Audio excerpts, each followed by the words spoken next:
Bismillahirrahmanirrahim. Ini adalah huruf yang berbeda tapi bunyinya hampir sama. Jadi bagi seorang pemula dalam belajar Al-Quran harus berlatih cara membedakan bunyi huruf yang hampir sama seperti ini. Contoh, ini tha dan ini sya.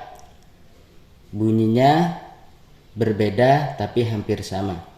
Tha sya, sa sya, sa tha, so tha.